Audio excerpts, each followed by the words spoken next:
Michigan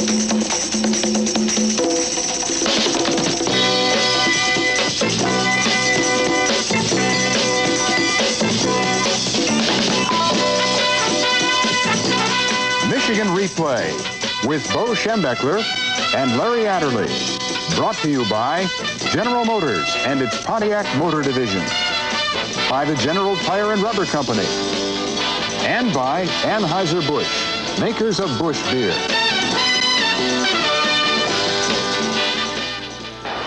Saturday afternoon, the most exciting finish to a Michigan football game in years, as quarterback John Wangler found receiver Anthony Carter on a 45-yard touchdown game-ending play that turned a tie into a victory.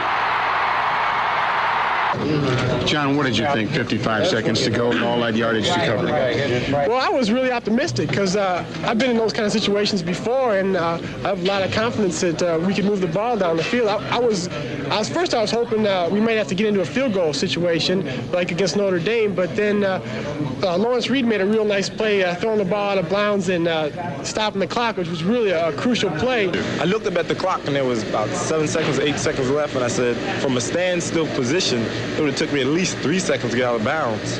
So what I decided to do was just toss the ball and hope for the best.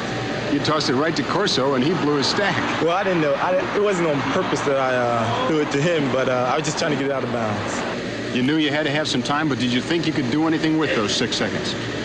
Hoping for a miracle, and we got one.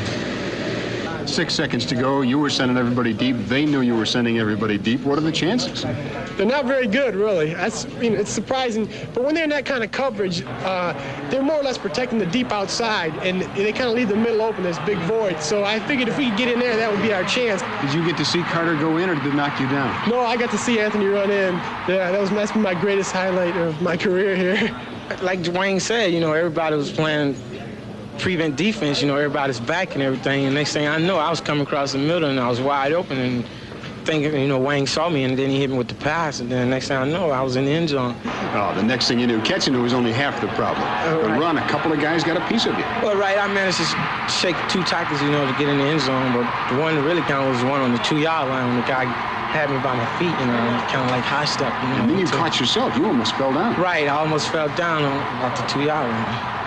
Probably the biggest problem you had today was getting out from under that pile in the end zone. Right, that was the biggest thing in my life. I couldn't hardly breathe down there. Next thing I know, Butch Wilford was telling everybody to get off me, and they still wouldn't get off me. So I don't know. I was just glad to be out there. Coach, there have been ends to some games, but that one's got to be the most exciting. We got to bring back those dull and boring games in that stadium somehow. This guy's going to kill me. Have you ever been in a game like that before? Dave, I was asked that question, and I can't think of one where we won on the last play, and that's 27 years of coaching. I really don't remember a time when we won on the last play. All the cliches about never taking your opponent lightly, about the game is never over till the final gun, those kind of things. What are you thinking on the sideline with 6 seconds to go? Well, actually, Jerry Hanlon called down the fact that we felt we had to go in front of them, and yet we had to get into the end zone. The best guy to do that on our team is Anthony Carter.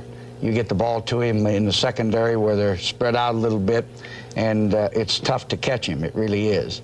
And as you saw, he broke the 2 tackles. I thought for sure, looking down, he fell down. There's no way that he could keep his balance. And all of a sudden, I saw him come back up erect. I couldn't believe it. And it was a great play. He was the primary receiver then? What was yes, he was the primary receiver. It was a basic fake with a post cut, and Marsh went to the flat, and Clayton was coming down the other side. And so they were deep enough, and it was, and John threw the ball right on the money where he could catch it on the dead run, fortunately, because had he had to reach back or slow down or something like that, he'd have been nailed by those 2 guys. Certainly saved your conference hopes, but you didn't bother to kick the extra point. Why not? Well, he came up to me and said, do you want to kick the point? And I said, well, how much are you going to penalize me? And he says 5 yards every 5 minutes. I said, well, we can't kick one that far. I said, so let's forget it. They'd have never gotten the field cleared off in time. See, you know, immediately when your team goes on the field, as we did, we are penalized for delay a game. And they'd have kept delaying that game for quite a while. I don't think we could have cleared it off. And I think the Indiana team left and probably should have gone for two then if they hadn't been there to play defense. But as it turned out, I said, forget it.